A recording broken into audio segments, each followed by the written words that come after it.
probably seen him in scenes. No. Also, Yeah. the head wizard for the foundations. They also do a lot of really great street culture education, so definitely check them out. And if you have any interest in getting their programming for free, or even like doing workshops with them, let us know and we can link you that information and connect you to that. But without further ado, Ziad. Thank you, thank you. Well, first of all, I would like to thank Kevin for putting me on here. You know, it's always helpful to kind of like come together in general as a community, and thank you for coming and taking a time of your Sunday, you know. But I'm gonna jump in straight because we have a lot of things to cover today. You can hear me, right? All good? Okay. So, a couple of things just before we start, I want you to put in mind that anything I'm going to say today is really not the the Bible, it's not the Quran, it's not anything that you have to take as is and be like, this is how it's done. This is only a guideline that you can use and kind of like try to play around with on how it fits to your personal kind of goals. Does that make sense? Another thing is we're gonna have like a little Q&A at midway and at the end. So not just like at the end, midway to kind of go through different things and how you feel like, okay, does that make sense? And at any time, if something you don't really understand, just feel free to ask, right? Because we want to make sure that you get all the tools you need. I've sent also the same kind of like, it's kind of like a guideline that is tech heavy in terms of like technicalities when it comes to, you know, how to work with yourself as a personal brand and how to work on your personal brand in general. So you will find that Kevin will have it on Discord, so you can always access that anytime. And kind of like if you forgot anything, you can always jump back to it. Yeah? All right. So before we start, this is just kind of like a misconception that we usually think of, and technically even in marketing and all of that, which is the difference between the brand and the branding.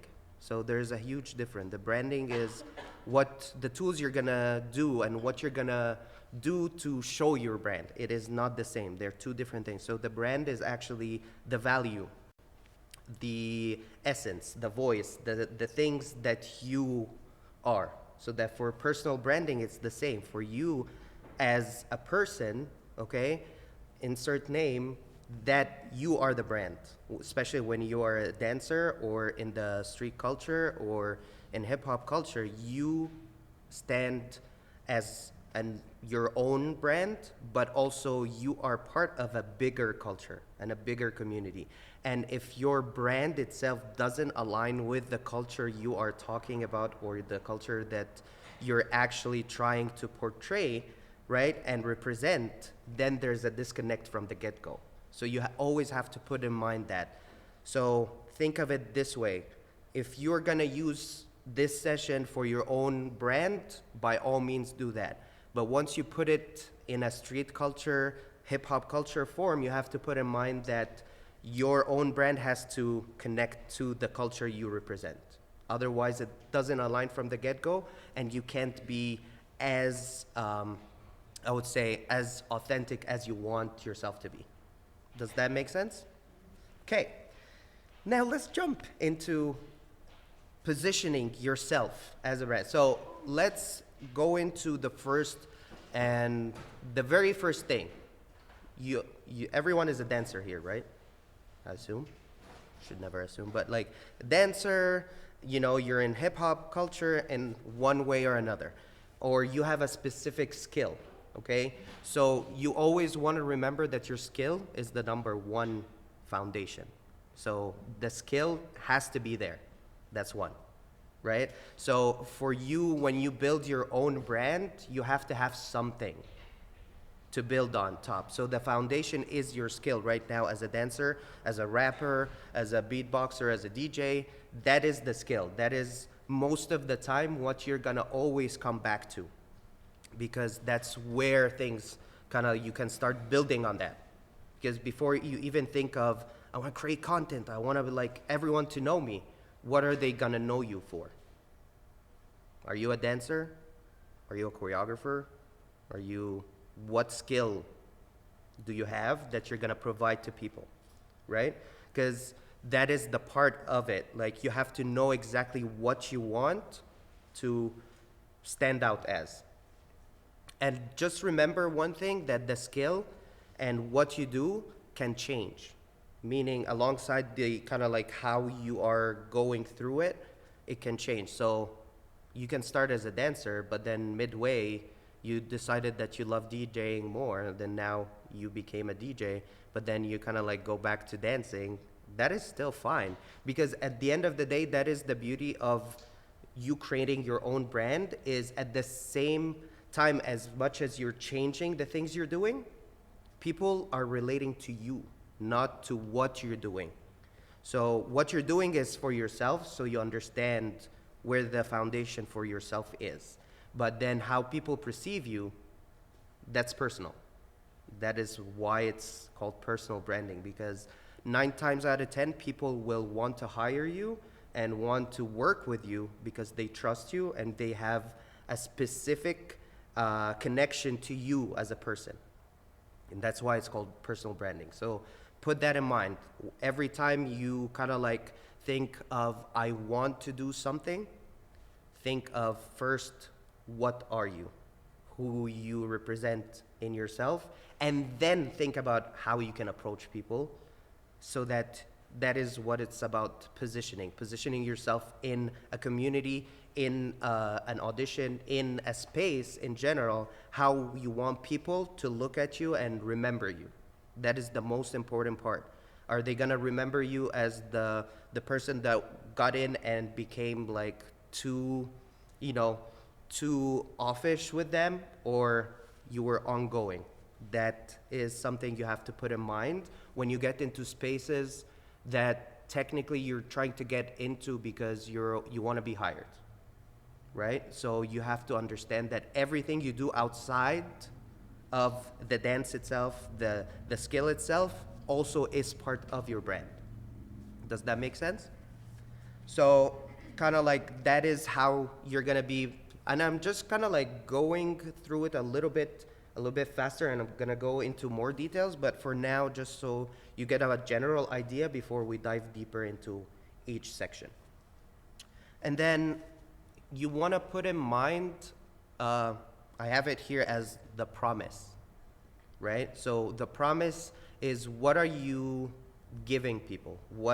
Like, let's say I want to hire a dancer, right? What is this dancer promising me that they can provide? If I'm hiring a DJ, what is the DJ is promising me to provide?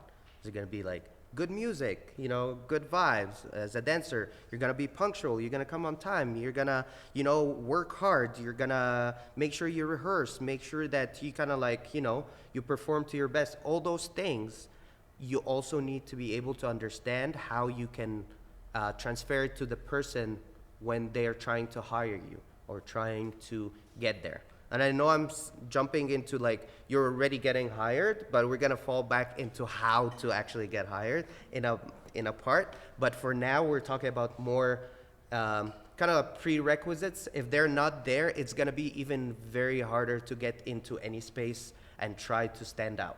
Because if those prerequisites are not there, you're technically not just competing with the dancers, you're competing with the idea that a person doesn't know you, whoever is hiring or in the hiring process doesn't know anything about you. So it's not now about skill only, it's about a lot of different things, yeah? So always make sure that you have something that you can stand by. That's the promise. Like, if you say, I can offer you that I'm gonna be always on time, always working hard, always this, that has to be there. You can't say it and then not kind of like show up and do that, because that happens a lot, especially now in the online world, where it's like, oh, I'm an expert in X, Y, and Z, but then you go to that person and you're like, what is that, right? The online persona doesn't match what is happening in the real life. And that is a huge no-no if you really want to stand out. You want to be able that when you walk into the room, the people see you online exactly how they would see you in person, right? So it's not like, oh, online you're always like positive and all of that, and then, and you're like really a good people person and all of that, and then when they see you in person, you don't want to even, say hi to people. That little kind of gesture can change a lot about how people perceive you and be like, you know what, I don't want to deal with it. And when it comes to the community we're in, it's a really small community. You think that people will not know about something you did, they will know everything. If you are, sorry, can I curse or no? Can I curse? Like just like a little bit? Yeah, like if you're an ass, and it's not really like a curse, but like, if you're an ass, people will know you're an ass because someone told them that, oh yeah, he walks into the room and he never says hi to anyone. And he's just, so it's completely two different things. You're kind of like all over the place online, and you're kind of like trying to be everyone friend online, but then in person, you're like, who's that? It's not the same person that I think I followed online or whatever. So you have to put in mind that you can connect both, how you are in real life and how you present yourself online. If there's a discrepancy, it's going to affect you on the long run, because word of mouth still is a huge thing when it comes to the culture and when it comes to community and it comes to society in general. Especially when we have a very smaller circle, everyone will start saying something, and you want, like, this is also becomes part of how you're going to be positioned after a while, because you can only do so much, but your action will really transfer and change everything. So you can position yourself as the best, but then if your action doesn't show that, nobody will believe you and nobody will be able to trust you. And then once you lose trust, it's very hard now to gain that trust back, especially because it is a fast-paced world now. So everything is really fast. So if you lose trust, nobody have time to kind of try to trust you again. They'll just move on. They'll be like, yeah, no, we're not hiring this person anymore. Next, right? So always put that in mind. Now, moving on to values. So I say this with, like, I need you to put in mind values. What are the values you're standing for, within the thing you're doing? Like, let's say, values are a very important thing because you can't be for everyone. Once you put in mind, like, you're for everyone, you're not gonna do anything, because you can't be for everyone. You have to have a set of values that is very specific to you, which later on will translate to your brand, which later on will translate to the spaces you get on, which later on translates to the people you deal with, which later on translates to everything. If you don't have values, you're gonna be jumping around, and people will not be able to identify what you actually stand for. So you have to put in mind that the values you have set for yourself is as important as all the showy things, like all the nice image, the nice everything. What do you really deep down stand for? If you stand for, like, if you're about hip hop culture, show that you stand for the values of hip hop in everything you do, not just pick and choose, not just when it's convenient, not just when it's kind of like it works in your advantage. You have to stick to it. And yes, sometimes that will make you lose jobs, but at the end of the day, on the bigger end, you know that you're standing for something, and over time, you will be known for something versus you're just a number. You don't want to be just a number, and that's the full part of this, is that you can stand out, but you stand out in the right way that you feel good about, not just standing out because you're trying to emulate someone else or trying to be like someone else that you saw, right? You can have inspiration, but at the end of the day, if there is 10 people in the room, we need to have 10 different personal brands. There could be a little bit of kind of like connection because we're still sharing culture and community, but at the end of the day, everyone needs to be able to bring something to the table. It can't be, if you can't, and I hate to say this, but if in this world, if you can't bring something to the table, nobody will remember you. So you have to bring something. And that something can be as simple as you're a nice person. If you can bring that to the table, people will love you, trust me. Like, you don't have to like be the best dancer in the room to get a job. Sometimes you just need to be able to be nice. As simple as that, right? So I see like, yeah, be nice and give your friend gum and stuff. Like, no, I'm good. But you know, I like that. So yeah, so the values you stand for will really, really help you a lot. And then, again, to play on that is the audience you're trying to kind of like appeal to, okay? Are you trying to appeal to people within the community of hip hop? Are you trying to appeal to other people outside of the community? Are you trying to get into spaces that focus more on, you know, this or that? The idea is you want to make sure that, again, you know who you want to promote yourself to versus, oh, I'll just promote myself to everyone. You're not going to get anyone because nobody will be interested in something they originally are not interested in. If someone is not interested in anything in your positioning on how you stand or your values or what you do, you promote yourself to them, you're losing time. You're wasting your energy, and then you come back and be like, I don't know why I am not getting people to click with me. It's because you're promoting yourself to the wrong audience. You're going into an audience that hate everything, let's say about dance, and you're promoting yourself. And you're like, they'll be like, look at you and be like, well, next. You know, because that's the thing. You need to be able to understand the audiences that you are dealing with. You can't just take it fully from a perspective of, I'm great. And because I'm great, everyone should be wanting to know me, work with me, or even like online become a follower or, you know, subscribe to me or anything. No, you have to know that at one point, things kind of like go both ways. What are you going to provide those people if you really want them to follow you along on the journey you're kind of trying to do? What are you going to give them? Is it going to be, you know, a set of values that you're educating them to go through? Is it positivity? They just follow you because you're so positive and they just get inspired by you. Is it skill? You're teaching them how to do that for all the teachers, right? Is it something? You have to be able to provide something of value to the right audience so that they stick around. Because again, we have to put in mind that it's not pre-social media anymore, where you only compete with the people you're sitting around in the room. You're now competing with everyone online and everyone that has a phone and everyone that can technically act like they can do something, but they can't.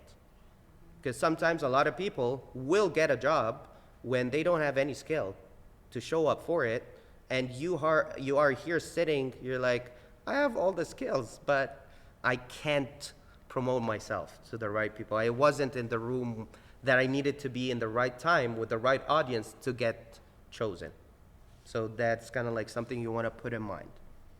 And lastly, in this section is your kind of like reputation.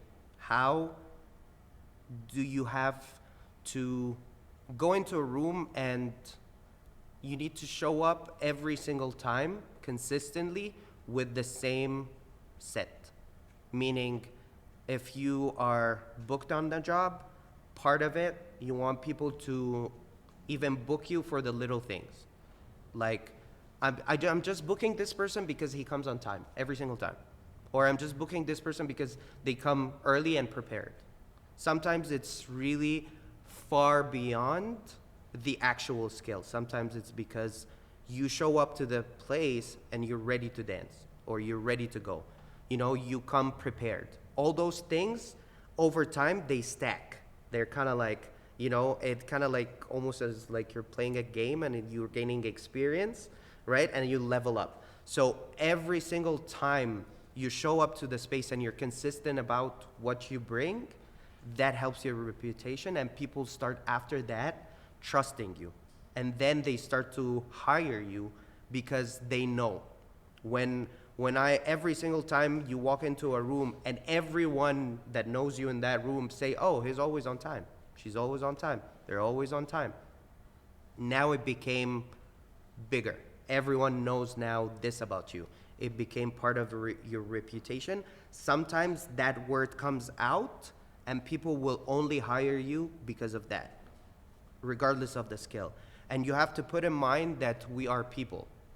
So we, at the end of the day, we will trust each other when it comes to personal connection and something personal. So that means, yes, you can apply for something online, but then if someone knows something about you, like let's say you're auditioning for a dance job and you got to the audition and you know someone, and that someone knows you pretty well sometimes, and I've been there, sometimes you will get hired just because that person knows that you are a hard worker, not because they know that you're the best dancer. A lot of times you don't have to be the best dancer to get the job, but you need to be the person that people will rely on.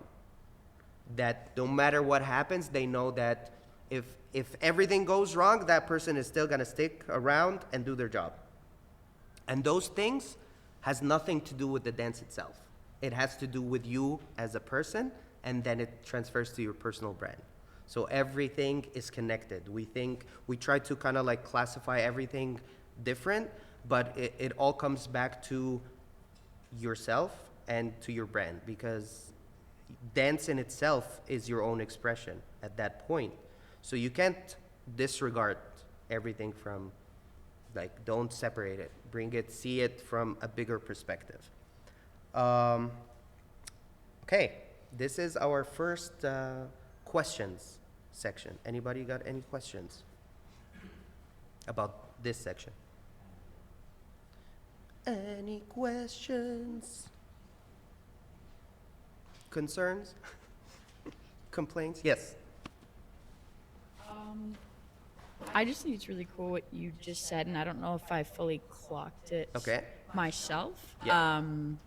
I run a current team that focuses on like street styles and hip hop. Yeah. And when we picked our team, we had a lot of dope dancers audition, but there were like probably 5 of them that didn't make it because we saw their work ethic in other classes and we saw their attitude, and it didn't matter how good they were. Mm-hmm. We knew that if they were on the team, they would have like a negative impact because their attitude wasn't great. So it was just cool hearing that from like an actual hiring perspective and not like competitive dance team. Yes. I don't know, realizing that it actually continues on from there. Yes, it does. It does continue on, and what you really want to think of is, at the end of the day, the skill of the dance, you can still work with people and train them, even if they're not there yet. You can work with them a lot to get this skill, you know? And obviously there are people that are talented and they pick up faster than others, but like at the end of the day, what you can't really teach a lot is if you have someone that it's really hard to work with because they can be on time, they can be reliable, all of those things, you can't build a team on that. And when you're talking about getting hired, a lot of times you're talking about like on a smaller scale, the dancers and the people getting hired are they are towards the end. Like there's a lot of other things that are involved in a project that has dancers, especially if we're talking about like commercial work and all of that. There's a lot of things into it. There's budgets, there's, you know, money being put on the table. So for you to come in and play around, you're wasting other people's time. So if you do that, technically people will not want to work with you again, because for them, you are wasting their money. It's not about you're a good dancer or not. They will replace you. And when you hear that in the industry a lot, where it's like everyone is replaceable, it's not because of everyone is kind of like equal and like talented in the same exact way. We have to be able to see that there are people that are way better dancers than other people, right? Like me personally growing up, I wasn't the best all the time at anything I was doing. I had to work extremely hard to get anywhere I wanted to go because I didn't have the same talent a lot of people had, right? So the idea is, but I knew that anytime anyone would hire me, hey, just tell me what I need to do. I'll be there. I'll do it. I'll do it 10 times better than anyone else because I know that I'm a hard worker. I'll show up and I'll do everything that needs to be done, and what you didn't ask for, I'll still do it because this is my reputation, right? This is how people will perceive me. So it transfers. And once you get used to something, it sticks with you. So if you're used to being late or you're used to being not a personable person, it will stick with you and it will show. Any other questions? Yes. So obviously we all do our best to be as consistent as we can in Yes. terms of these sorts of things. But I know that I'm not the only person who is a little bit anxious set. And obviously life happens, things happen. How do you continue to go through things and build your reputation and first of all not start to get anxious about little things, this moment, off days, that sort of thing affecting you? Yes. And kind of sort of how do you approach it and know how to guide yourself in a certain way? That's a very good question. The thing is, you want to put in mind that even building your career, your brand, all of that, it's not linear. It's not going to go in a straight line, and it's not going to go in a upward line where it's always getting better. It's going to be a lot of bumps in the road. So what you want to do is think that your timeline shouldn't be affected by everyone else's timeline. So that means usually us getting anxious is because we're afraid of the future or what might is going to happen or what might people perceive me as or versus focusing too much on what we want to focus on too much is our value and what we want to bring to the table and then take our time to get there. So that means there will be days that you don't have the energy to do anything. And it's okay to take a time off. And it's okay to be like, you know what, today I'm not doing anything. I do that a lot. All the time. I'm like, today I'm sleeping. I'm not doing anything. I'm not posting anything. I'm not even gonna worry about what's gonna happen. Right? So the idea is don't think about your progress in a straight line, in a linear form of okay, I need to always be getting better. And if not, I'm not always getting better in whatever you're doing, that means there's something wrong. That doesn't happen. Sometimes you need to really and here's the thing. So a lot of times you're gonna learn something, and once you learn it, that's your lowest point. Because you're actually learning something new, so you're gonna be the weakest at it at this time. So you're gonna go from knowing to, you think that when you know something new, you're gonna be here. It goes like this. You go down first, and then you get up. So you learn something new, you have to take that curve of the learning process and trying to do it over and over again until you excel in it, and then it takes you up. But you're gonna go down a little bit sometimes before you come up, and it's about staying consistent and on the days that are hard more than the days that are easy. So it's kind of today everything went wrong. Cool, I'll still do what I can do. Even if what I can do is 10%. Even if what I can do is just do nothing and just be okay to say, it's cool. Tomorrow I'll just do better. Tomorrow I'll shake it off and start again. So sometimes it's not just, every day. Consistently doesn't mean every day I have to put in 100%. Consistently mean every day I just need to remind myself why. Where's the end goal for me? And to make it easier for yourself, be flexible. A lot of times we will plan things and put a lot of plans and decisions and we want to do 1, 2, 3, 4. It's not going to work. So be flexible to be, okay, what can work? Or now this is not working, what can we kind of change, right? I hope that answered a little bit. Any more questions before we go on to the next section? All good? Okay, moving on. Okay, now now we're gonna dig deeper into the professional identity a little bit. Kind of like when it comes to the brand and how you're gonna put yourself into that professional world. Does that make sense? So, how many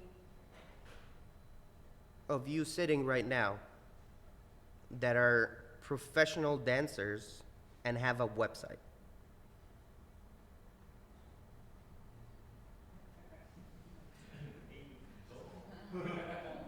Yeah? So the question is not, it's not a tricky question, but it is something you have to put in mind. As much as social media is great, when it comes to now building a personal brand and something you stand for, people want to see more of you than just an Instagram account, than just, oh, here's my handle, you know? They want to see how you present yourself. So the website becomes almost like your company, but it's online. So think of it, now that we have more than ever, now making a website can only take you like 20 minutes and you would have a slick website that is great. But as a dancer, as a professional performer, as a professional, you know, person that is doing something, whether it's DJing, whether it's, you know, videography, whether it's dancing, whether it's teaching, if you don't have a website, you're missing on a lot of things when it comes to presenting yourself. Because here's the thing, and that's the thing, it's also that is part of branding, not the brand itself, but the branding part is people will be like, okay, you know what, there's this person that we're hiring for, let's say, a camp or an intensive or a, you know, a class or even a job. I want to search them more, okay? They go in and search. Nothing. They don't find anything. Or they find your personal Instagram account that sometimes has you just posting pictures of yourself going like, they don't know much about you. Yes, they know that you love kind of taking pictures and all of that, but where is the part where they're gonna see if I wanna hire this person because they know how to stand out, you know? Then it becomes a pre-interview to getting a job. So sometimes it's kind of like you've already created a perception in their mind that you're already a professional. You already have your website, you already have something to show up for, you're invested in yourself. So now they're ready to invest in you. But if you haven't invested in yourself and you are wanting people to invest in you or hire you for something before you showing up and telling them, I am already here, I'm hireable, I'm ready, I'm professional, I have already taken my time to become who I am, now you can hire me. But if you've never done that, you're always gonna be waiting for the next part, which is, hey, I know this person, so let's kind of like hire this person because you know them. And then now you're only getting hired because people personally know you. And you know what happens when that is the only way that you get hired? People have beef with you and you lost all the jobs because you didn't align with someone or they asked you for something and you said no. Now you're on their blacklist. Now they will never hire you again.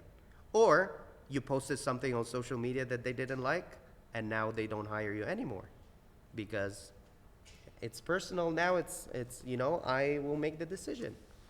You know, I created the job for you. I can take it away from you. So you don't want to be in that position. And the only way not to be in that position is to have your own brand, is that you can have multiple sources to get hired, not just from a friend. That if that friend kind of like, you know, the job doesn't align with them, they'll be like, yeah, no, I don't care.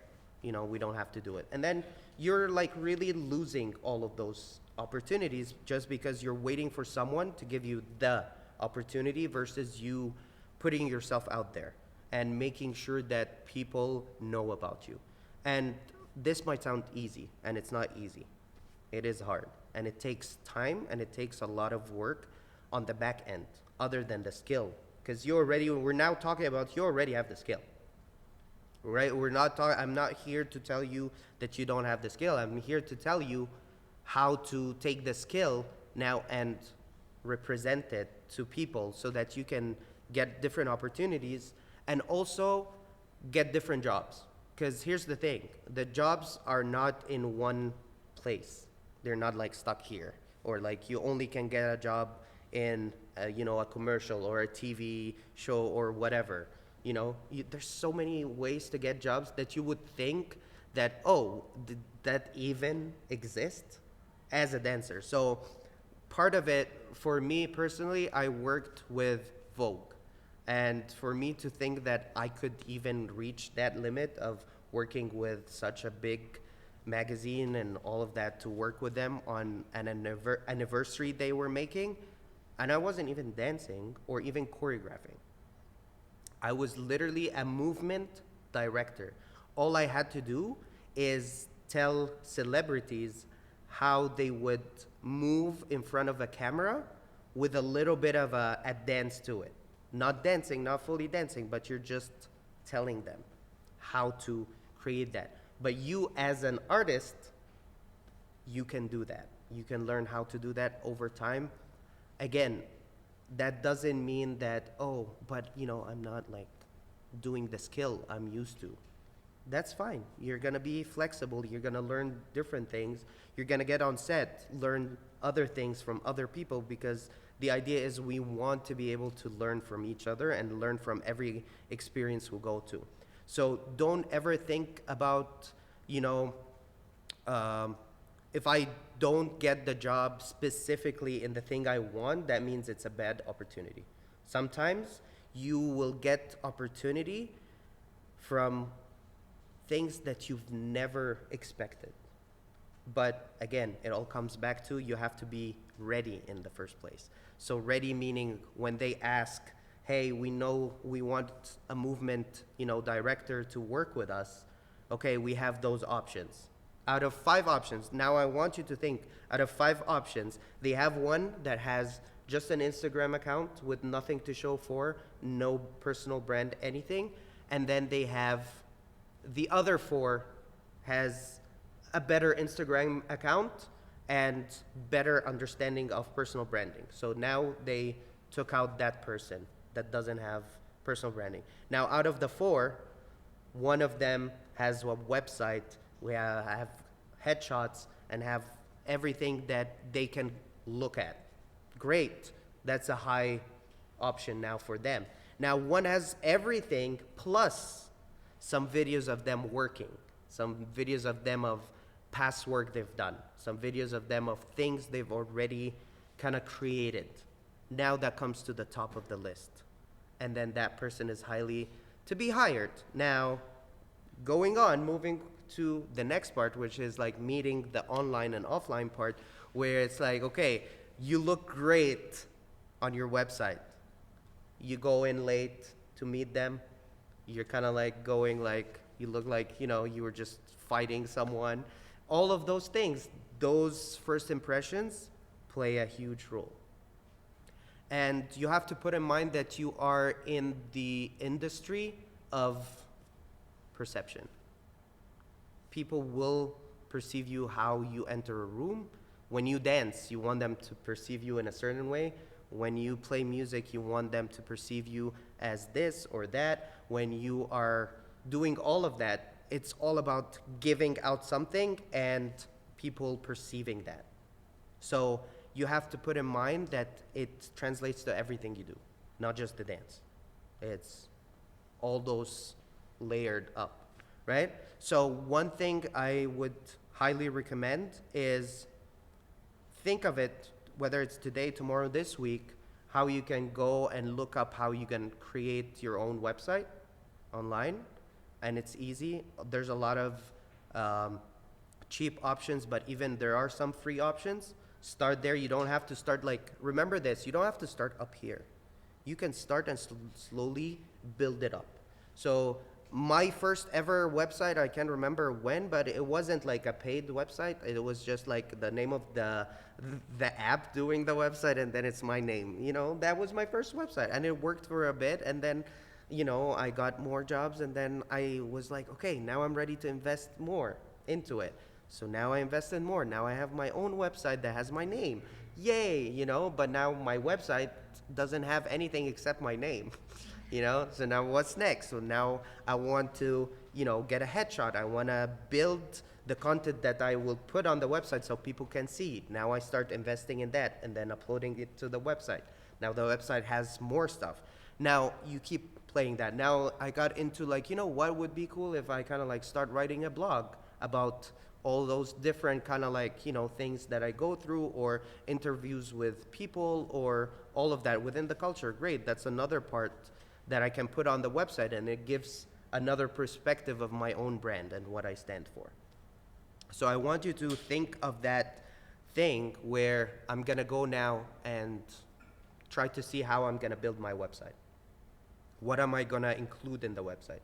What I want people to know me for? What I want them to perceive me as? What are the sets of values? All those things. And in that guideline I sent you, it will give you like kind of like some kind of questions and ideas and examples of what and how to put things together to come up with something. And again, you don't have to do it overnight. Take it, live with it for a bit. See how that feels. You know, see what you want people to kind of like look at you and be like, oh, that's cool. That's cool. You know? And then it kind of connects over. And here's the thing. I'm just going to tell you straight up. You're going to do all of that, and probably you're not going to get hired right away, because it takes time. You know, especially when it comes to things like that, it really takes time to even to the algorithm to just kind of like pop you out on the first search or things like that when they search for a name or for a dancer in the place. So sometimes things take time, but it's better to start now than wait, and still you will still have to go through that time.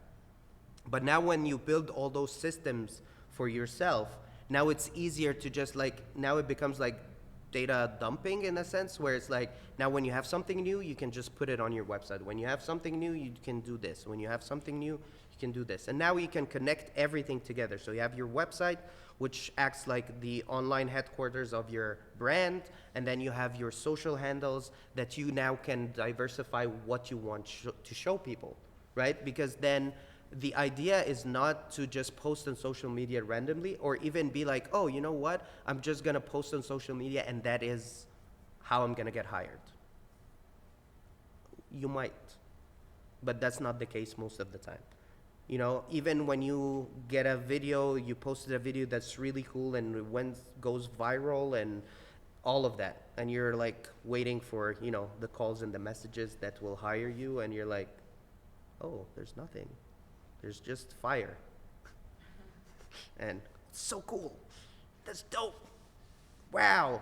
500 reposts, $0 gain, right? That happens a lot. And a lot of times you want to be able to, again, utilize that viral moment in your advantage when you're getting hired versus rely on the viral moment to get you hired. There's a huge difference. If you're only relying on the viral moment to get you hired, you're always going to try to follow trends and try to act like everyone else online. And then, you know, at the end of the day, trends will fade and will be different, and then you're going to lose your own brand voice and everything you stand for. Versus when you are kind of like working and trying to test and post something, and you see how people react to it and be like, okay, this actually people kind of like connect with this more, so I'm going to create more of this thing. You know, this didn't really work that much. Okay, I'll change it. You know, and start doing that, and then over time you understand what works and what doesn't. And then you are controlling the narrative. You're not just following different trends that sometimes might not even align with your own brand. And that happens a lot when you have a specific brand, let's say, that is really focused on something, a specific service that has nothing to do, but then all of a sudden, because they're just following a trend, they make the employees in that brand do a TikTok video and dance, thinking that this is how they're gonna get people to buy their stuff.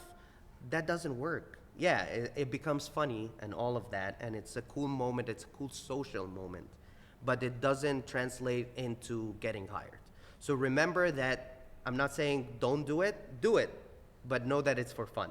Know that it's part of just like having fun and enjoying, but don't do it and then you're like, oh, hoping that you get hired from a trend, because that's not the thing, unless you created the trend.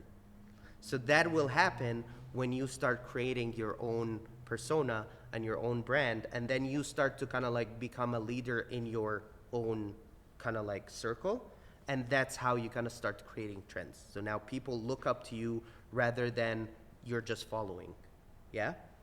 So kind of like put that in mind.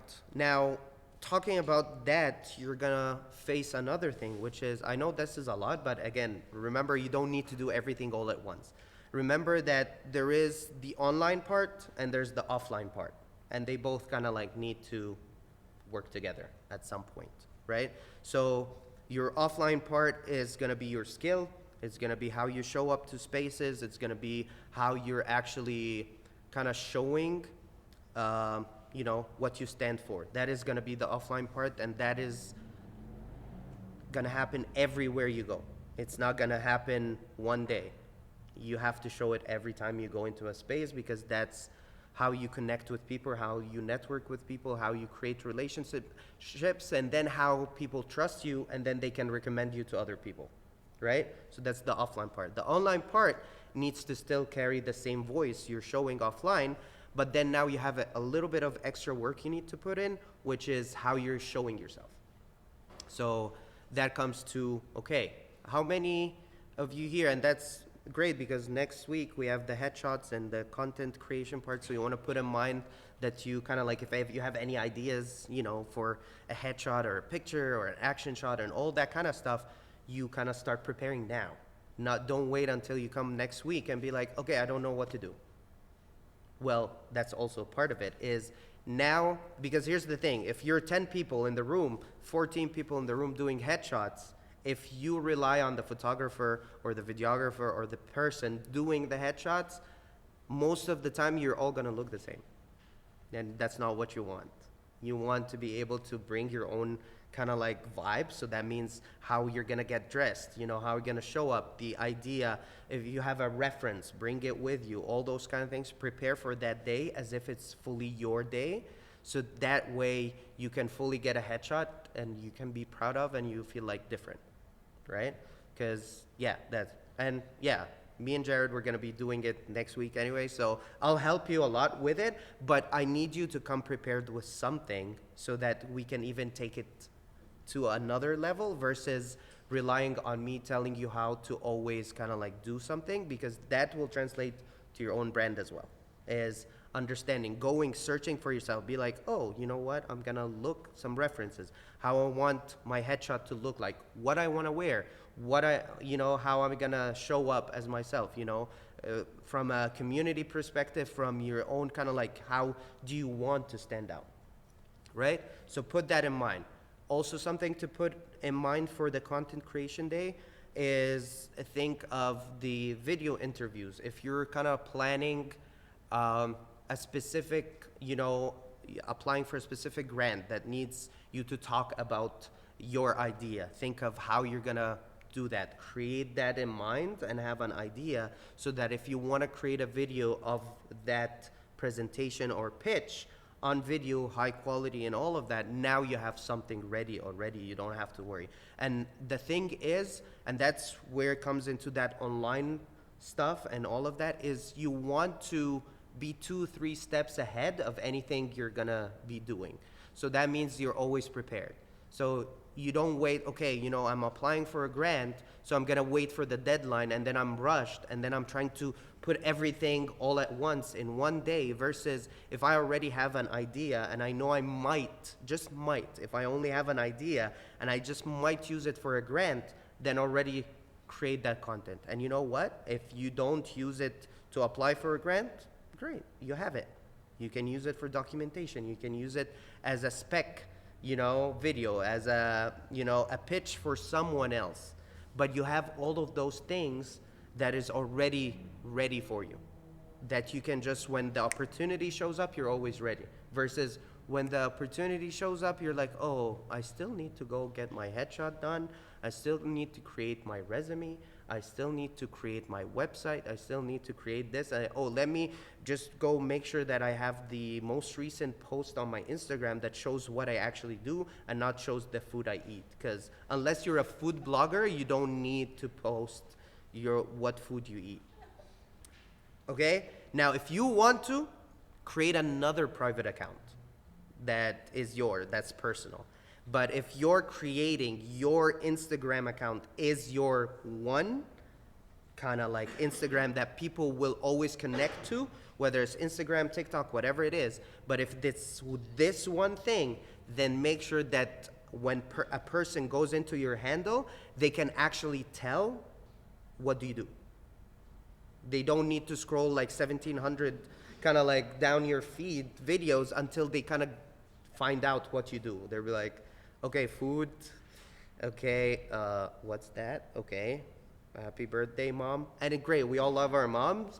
Do that on your personal account, right? Don't do it unless, here's the thing. Also, that's another thing. Don't approach yourself as an influencer from day one. That doesn't work. It's like, hi, come follow me as I do this. Nobody cares, right? They only care when you start to provide them with something, right? So from day one, you need first to build the trust. So you need to let people know who you are. They need to trust you. They need to connect with you. And then when you tell them now, hey, come with me as I do this, now they're interested because now they've already connected with you personally, right? Versus, okay, Instagram, day one, first post. Yeah, this is this and this. No, nobody cares. Nobody knows you. Or day one of Instagram, hire me to teach your classes. Who are you? You need to tell them who are you first, right? So remember that. And that's the thing. Every single time you send your resume to a dance studio you want to teach at, remember what's the first thing they're going to check? They're going to check your Instagram or your website if you have one. And then once they look at it, they'll be like, oh, but they don't have anything that shows them teaching, them dancing even. All I can see is random photos or random videos. And then someone else sends a resume to the same studio and they have everything. Who do you think is going to get hired? Probably them. You might get hired if they really want, people. And that's the thing. That's the funny part is you can do everything right and still not get hired, and you can do everything wrong and still hired. It's this. But the idea is you're trying as much as possible to have more chances of getting booked, getting hired, getting jobs, getting yourself out there. Okay? And that's not going to happen if you're not actually putting in the work. And that's the thing that a lot of times we don't focus on as dancers specifically is, and yes, that is great. We put so much effort into getting better as dancers. And we think just because we're great dancers, that means we're going to get hired. You can be a great dancer, but nobody knows anything about you. Until you put yourself in the right rooms and show up and show that you are a great dancer and you show that skill, then people start to know. So it's a balance. You have to put, if you're like, let's say, if you practice for 18 hours a day, love it. Be the greatest dancer ever. But until people can see it and make sure that they experience it, to them, you're just another person. They don't know any different. They will only know what you show. So remember that. That is part of branding. You have to show them what you want them to perceive you as. If you don't, they will not know. And don't expect them to know just because you train at home. Don't expect them to know just because you train with your friends. They will not know that you're good. You need to show up, show why you're good, show why they need to hire you versus that other person. And again, that is why branding is important, because when you approach it from that perspective, you're not competing with other people. You're just showing people what you can put that is different. You're showing them what you can bring to the table that is different. And that way, there is choices still to be made. Because here's the thing. Let's say, if you are a house dancer and people are hiring breakers, chances are you're not getting hired. Because they're very specific. It's not about, even if you have the branding and everything, great.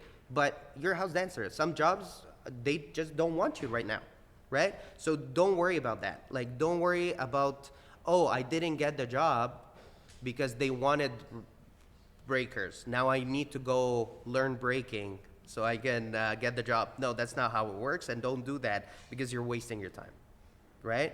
The idea is if you stand for something, and that's where the consistency happens, that's when, you know, you can stand by something and has discipline, is you will see everyone around you getting hired because they, let's say, know how to do something specific, but you're like, I know how to do this one thing, and I'm really good at it, but I'm gonna work on myself until I become the best at it, that every single time someone thinks of a house dancer, they're gonna go to Mila, right? So that is what you, when you think of it this way, I wanna be, anytime there's an opportunity to be hired in a crump thing, who are they gonna go to? They don't think about anyone else. Even if they know how to do crump a little bit, they're always gonna think about one person. If we want to do, you know, this, that, or anything, that is how disciplined you get in your brand, to the point that whenever just what you do rise up in a room, people will always think of you versus, and it's not competing against each one, because you've already put yourself that you're a master, you're an expert in whatever thing you provide. So that means you have to put in the work on both sides. How you show up online, that's the online part, and then the skill when you show up offline and you do all of that. And that kind of like, sums up most of the stuff. Before we get into the content optimization and all that, how to kind of like work around all of those. But before we get into that, if you have any questions, that is the time. Questions? Come on, think. Ask random questions if you want to, that's fine too. Personal questions are okay, yes. Just thinking about headshots, because I find you have all these super cool artistic ones that really showcase people's individuality, but then you also have the ones that are like white tank top, black background. Yep. Is it just for different purposes? Like, That's a very good question, and it is. Because here's the thing, that's what people usually don't really understand about headshots. Specifically headshots, they're for very different things.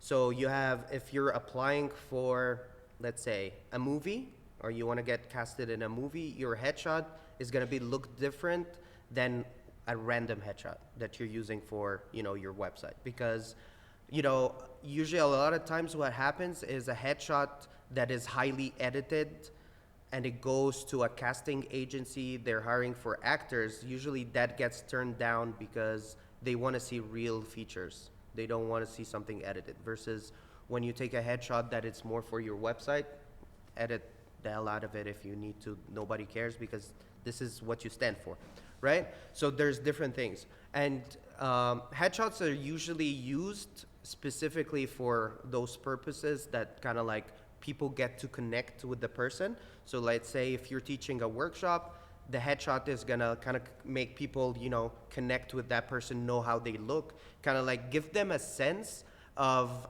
knowing beforehand, so that when you come and then you look at that person, oh, wait a minute, who's that, right? Because that sometimes happened. It happened to me a lot before. I used to edit the shit out of my headshots, and then people wouldn't even recognize me, and I'd be like, yeah, that's me. They're like, no, it's not. Same thing that happens with a lot of people. So you want to put in mind that this is kind of like a, you know, a way you have to put in mind why you're using this headshot and the reason why. And sometimes that will come into the content optimization part where you will have to sometimes do specific content for specific jobs that are asking you for it. So kind of like if they need this specific thing, you're gonna have to be able to do that. And then other than headshots, then you have action shots and those more artistic shots. A lot of times nobody will hire you for that. That is for your own personal brand and all of that. It's good to have, but usually that's not the case. Like usually they just want to see it. It's great to have as content. It's great to have as a way of putting yourself out there so that you kind of like just have people interact with you and be engaging and all of that. But headshots will still remain the number one takeaway when it comes to hiring. They want to see a headshot first, regardless of the action shots. Like a lot of times they don't even ask for action shots. A lot of times they're like, oh, I just want to see a headshot. That's all they needed to see, right? A lot of times they'll be like, because nobody will be like, oh, look at that. Like, look at that, you know, like, I love the lights. They'll go hire the videographer and photographer, not the dancer, right? So remember that, like, this is more for you, and you do it because it's also part of putting yourself out there, and it's part of how you can use it as content for Instagram, use it for your website to create a good full package rather than just kind of like the headshot only. Questions?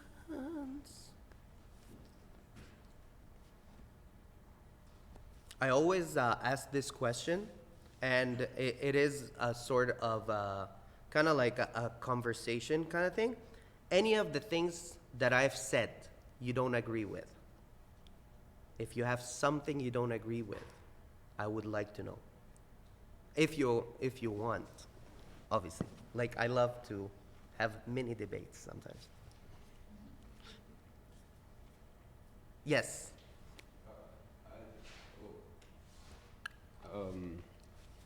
Was talking around to some folks, just inquiring and hearing other opinions on whether or not the website actually, like, how many people are actually looking at the website versus social media. I was told by some like choreographers, they're just like, yeah, we'll check their Instagram, go through it, and if they look legit on Instagram, that's like the verification, put them on to the second round, that kind of stuff. Yes. So I guess it just depends what your end goal is. Like, I feel like organizations definitely need a website. And if you're selling a product or a service, right? I had some people tell me, they're like, don't bother on the website. Yeah. That's all. No, that is a legit point, because a lot of times we do, like, again, to that point, yes, a lot of times your Instagram is gonna be probably 90% of what people look at versus a website.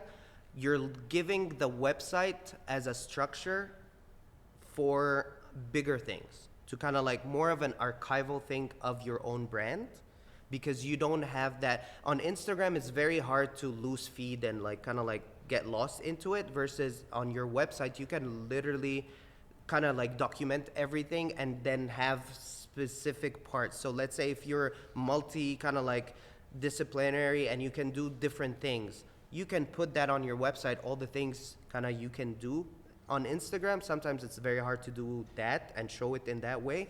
But also, when you think of the pros and cons to it, it has so many pros to it rather than cons. So like let's say if I'm gonna pay, let's say $20 or $10 a month for a website, but it might get me a job or two in the year that will give me way more than that, then it's a win, right? So you're just kind of like, the idea is not to think of it as it's not gonna get me everything, so I won't do it. It might get me one thing, so I'll keep it as a source and then move on.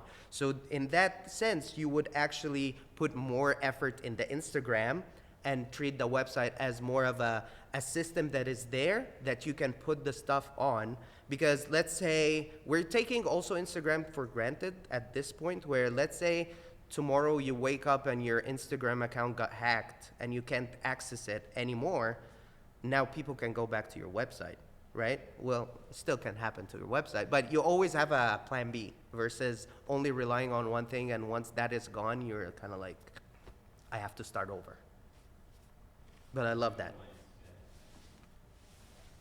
Yes. In regards to headshots, like you're sort of talking about showcasing yourself and your individuality. Yeah. How do you even go about like thinking and defining what that is?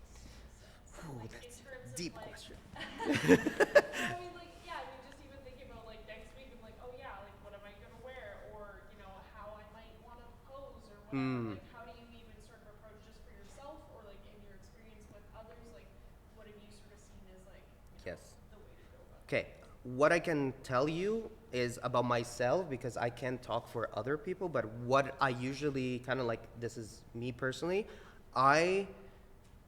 like, one of the main reasons how I was always a shy person.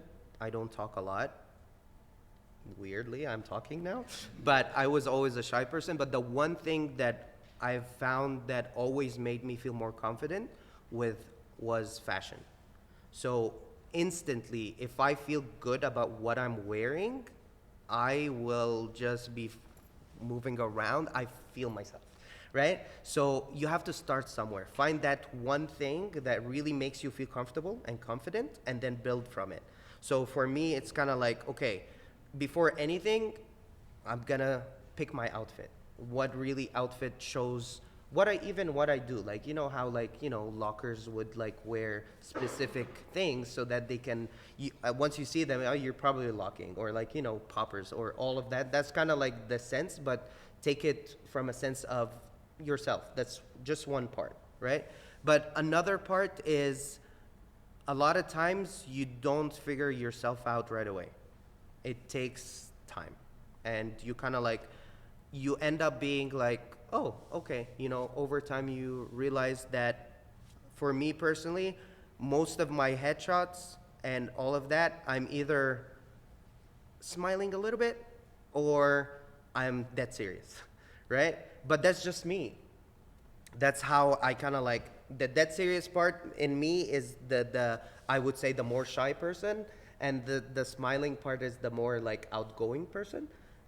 But at the end of the day, it is, again, the headshot shows kind of like you as a person, in terms of like,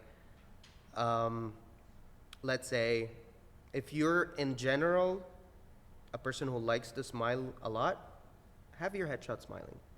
Don't think of it, I'm gonna be serious for my headshot, and be like, right? So that's kind of the closest thing, because again, it's a picture, it's a moment. It doesn't give everything about you, but you want just to give a glimpse. And a lot of times, and this is something I say all the time, the most headshots, unless it's going for a specific thing, always try to smile, because then you're giving an approachable feel to yourself. That helps a lot, versus when it's always like, you know, that is great, have it. But a lot of times, unless they ask you, you know, a lot of times they'll ask you, be like, we need a headshot that you don't smile. And that's what you're gonna see next time, is when we're doing headshots, we're gonna do multiple takes. So one, you're gonna be smiling, one, you're gonna be kind of like just straightforward looking at the camera, and then one is like just whatever you wanna do. So kind of like that. Yes, question here. So I know you do like multiple things, teaching, videography, even for dance, you do multiple styles. Yes. And you were saying like branding, you know, like if you're a house dancer, you should stick to the house dancing. Do you like? What's your opinion on like, I guess, how to showcase what it is, or do you showcase all of it, or what's better? I don't know. Yeah, that's a very good question. So the idea is, if you can do multiple things, so you want to show that you can do multiple things. If you can only do one thing, then you need to highlight the hell out of it, right? So that's the only thing. It's kind of like, if I do multiple things, I need to be able to tell people I can do multiple things, because they won't know unless I tell them and unless I show them, you know? And then if I only can do one thing, then I need people to easily, in literally like 10 seconds, once they get on my Instagram, they know that one thing that I do is that. Versus if I do multiple things, they're gonna go in and they, oh, okay, he does videography. Oh, he teaches. Oh, he does this. And that's just kind of like depends on the stage of your own career as well. Because sometimes you will want, let's say, if your stage now focus more on being hired as a dancer, that's the most you want to show, you dancing and rooms that you're dancing in, right? If you want to be a teacher, then that is more what your goal is. You want everything to be focused on how you're teaching or your kind of ideology and what you stand for as a teacher. If you are whatever it is, so you're both, then people need to know. If you're a choreographer, people need to see your work, right? Funny story, my very first teaching job ever, I had to bring my friends. That was kind of like my interview to the studio owner. I had to bring all my friends and have them, I would teach them a class. Now, my friends, put in mind, they're not dancers. They haven't danced at all. So it was probably the hardest class to teach ever, because they were all like literally can't dance, but I had to do that. So again, speaking of, that will require you sometimes, if you want to create content, which it comes to the content optimization part, is, let's say I want to focus now more on getting teaching jobs, right? Get your friends, you know, be like, hey, do you want to support a friend? You know, shoot a video of you teaching them. Get shots of that, you teaching. Do a recap of the class. Yes, you can stage it a little bit. You're still not lying, because you actually are a teacher, right? So that's the idea, is sometimes you are waiting for the opportunity to come so you can create the content versus create the content of the thing, produce it yourself.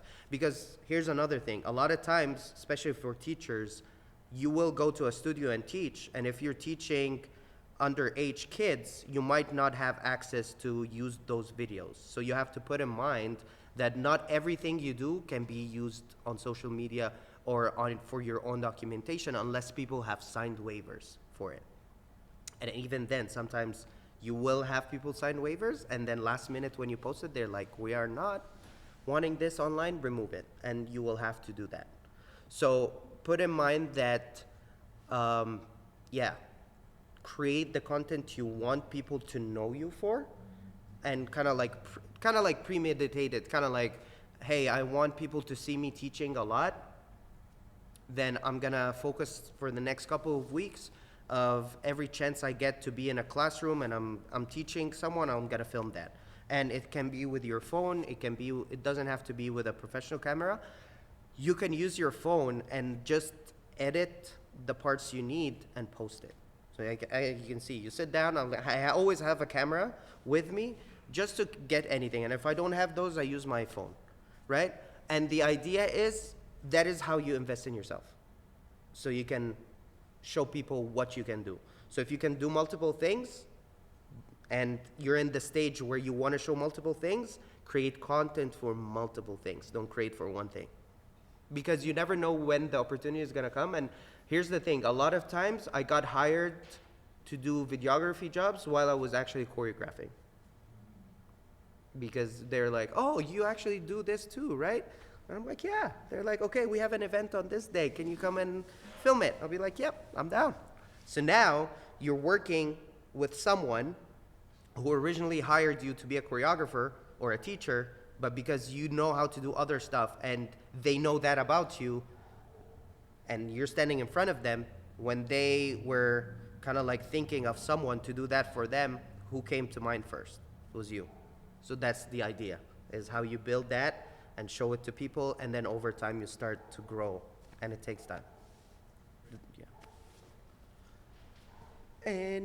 We have 4 minutes. Okay. I'm just gonna go because again, this just kind of like to hit that content optimization workflow part is use your phone, unless you have a camera, then use your camera, right? That's why now in the social media era, AI and all of that, people want to connect with humans. So as much as sometimes we like fancy cameras and all of that and want it to be sharp and quality is great, sometimes that actually doesn't work really well on Instagram and it doesn't get as much reach as you would think versus when you use a regular phone camera, because it's more kind of like people can engage with that. And then trust me, keep the really curated stuff, keep it to your website, post it every now and then, you know, on your Instagram and TikTok, but then also don't think that you need the camera to create the content. You need your phone to create the content, and you need your brain to create the content. It's never about the stuff. Of course, it gets better when you have better gear, but again, the idea is first. Again, comes back to branding.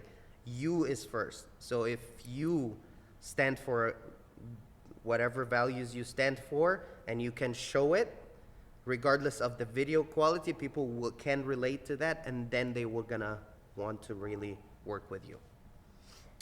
And then I have one more. And this, again, you will have access to this. You can take your time. There's kind of like also a little bit of check-ins with it. So kind of like after a week, after a month, after all of that, you come back to it and be like, oh, you know what? I slacked. I didn't do any of those things.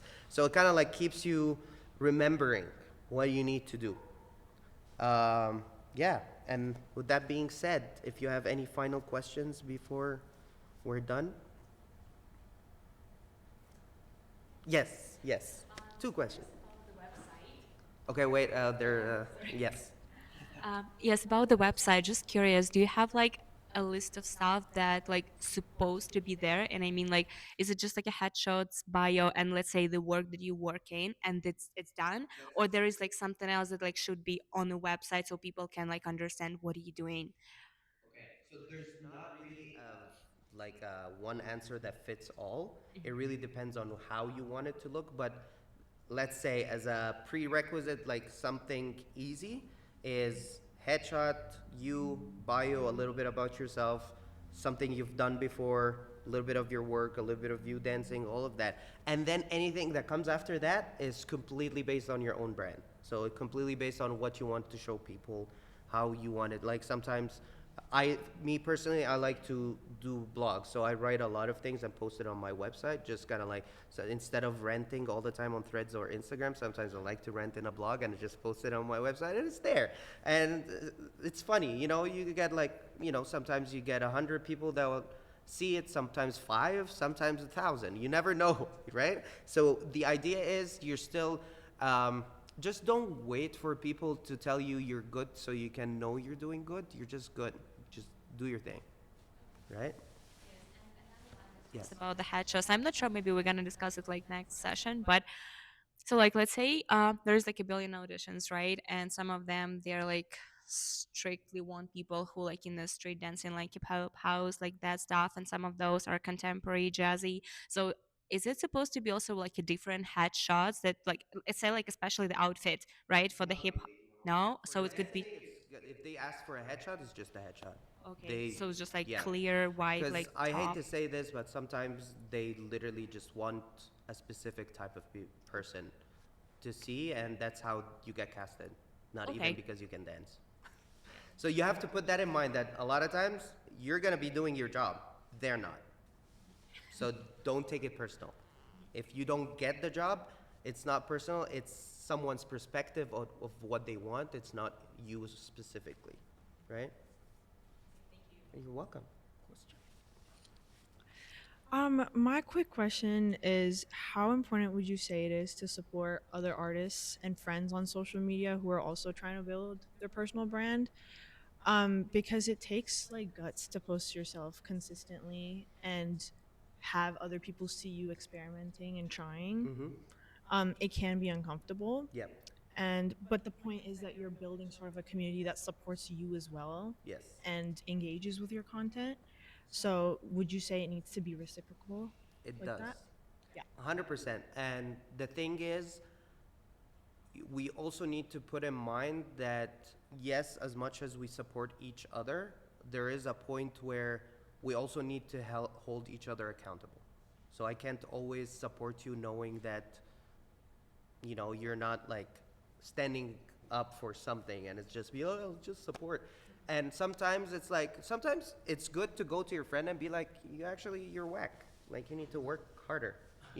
Sometimes it's good to do that because honestly, like me personally growing up a little bit in a different era, that's the only way we could get better is when people were holding us accountable. They would come to you and be like, no, you're good. No, you're not good. I'm not gonna cheer for you. I'm not gonna support you until you're actually doing the work and putting in the work. And sometimes we fake the idea of like, I'm just gonna keep on supporting my friends and supporting everyone around me, thinking that I'm doing good for the community, where we're just like support it. Like, there's a difference way when it's, oh, I just shared your video versus I've connected with you personally. Like, I will support you in real life, not just on Instagram. So that is what you want to focus on. Is great. Don't we all love when people share our stuff? It's amazing. It's great.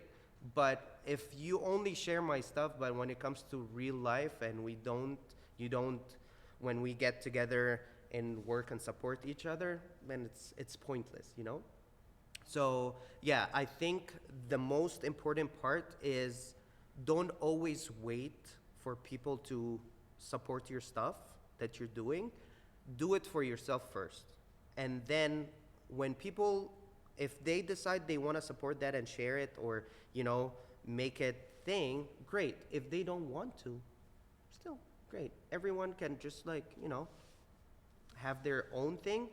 Me personally, every single time I post something of myself or of anyone, and you will also see that on my Instagram account, a lot of times I post other people on my own Instagram account, but that's because also I'm in a different phase and stage in my career where I am actually not actively looking for jobs, dancing jobs. So I want to, my part of kind of like giving back to the community is supporting people that want dancing jobs. My focus right now, honestly, is on teaching and on videography. So anytime I get a dancing job, most of the times I say no. And I be like, you can go to this person, you can hire this person. It's just a different stage for me. I'm not there mentally anymore. Does that answer your question? Yeah. Yes. And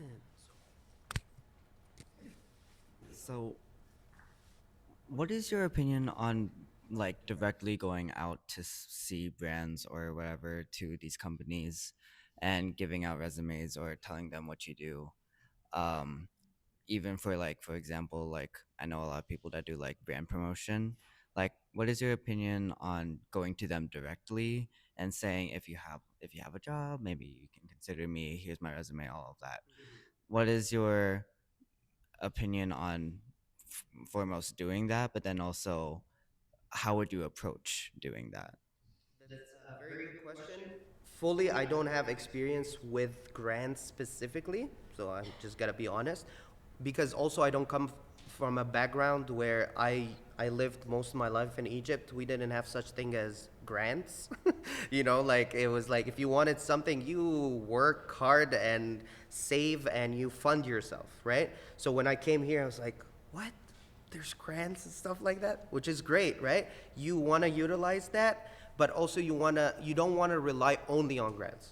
So this should be something to help you, but you also want to think of how you can show up, reach out to people, send them their resume, be like, hey, I'm looking for this, I'm doing that. And then, if you can also apply for a grant, that becomes extra so that you can make sure you're funded and you have everything you need, but you always need to think of having your own personal funding first.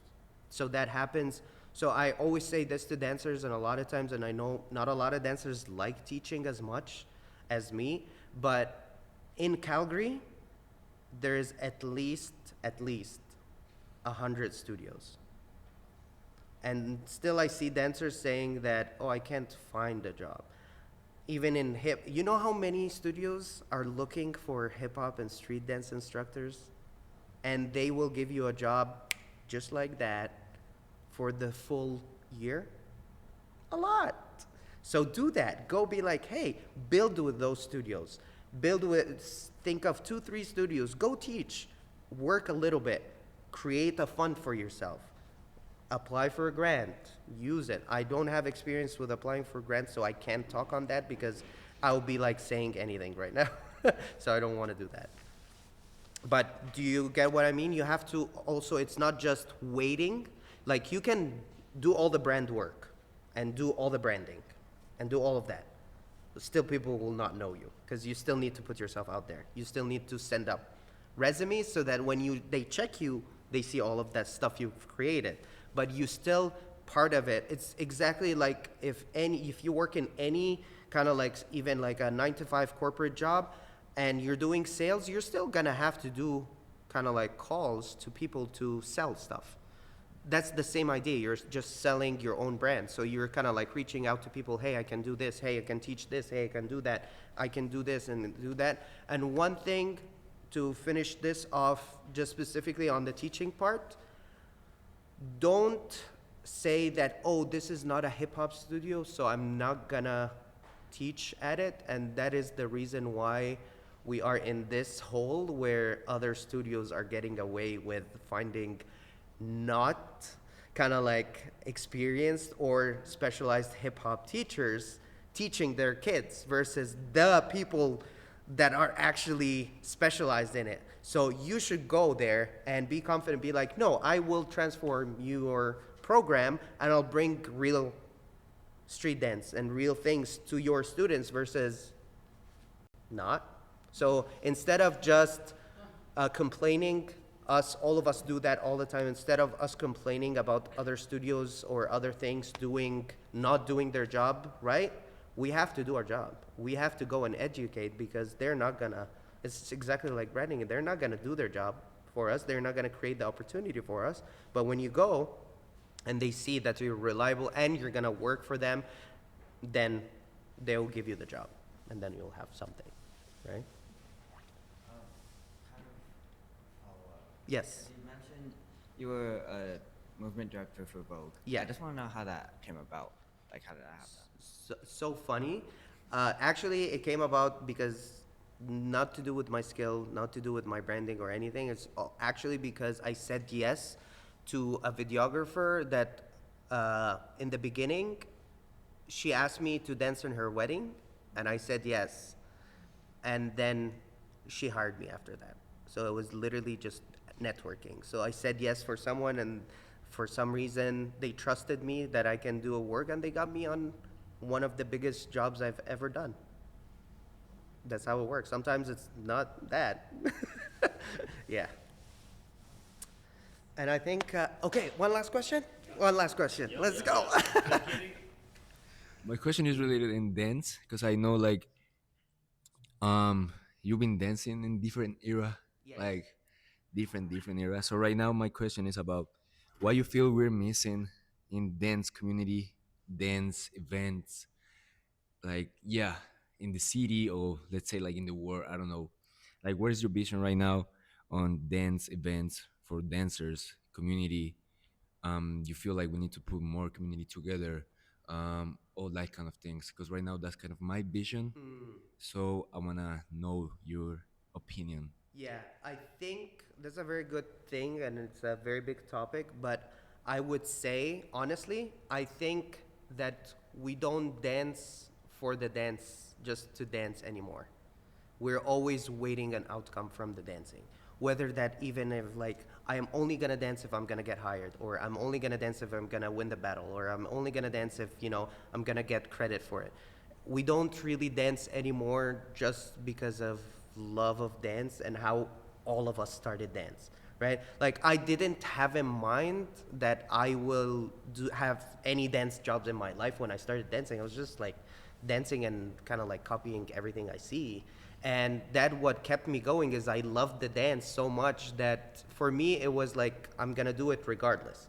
And for me personally, that is one of the biggest things why I don't dance professionally anymore and I only teach and choreograph, is because I don't want to be in spaces where there's always something needed from dance.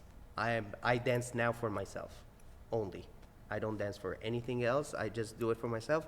And then teaching and choreographing is the part where I feel like I can help more versus the dance part. I hope that kind of answers it. So yeah, I think if you just kind of like can create that and create the community where, people can come together to just dance without any, noise, that would be great. Yeah. Hey, keep it up. Thank you. Hell yeah. Yeah. Yeah, check them out. Also check out the foundation. Yeah, also, just so you know, the foundations, what I'm also trying to do in the foundations is if you want teaching opportunities and you want work, reach out to me. I will help you find teaching jobs. So and I'm not gonna ask you for money. I'll just help you, that's all. Yeah, and one last thing I wanted to mention just regarding the Unity Artist-led Event Mentorship Program. I just posted on Discord. That's what the form is. So just apply there. If you have any questions, feel free to send me an email, or Pamela or Andel. I shared all that information on the Discord as well. Or if you don't mess with the Discord, just send me an email directly and I can directly link you any information. But yeah. Any questions regarding that program?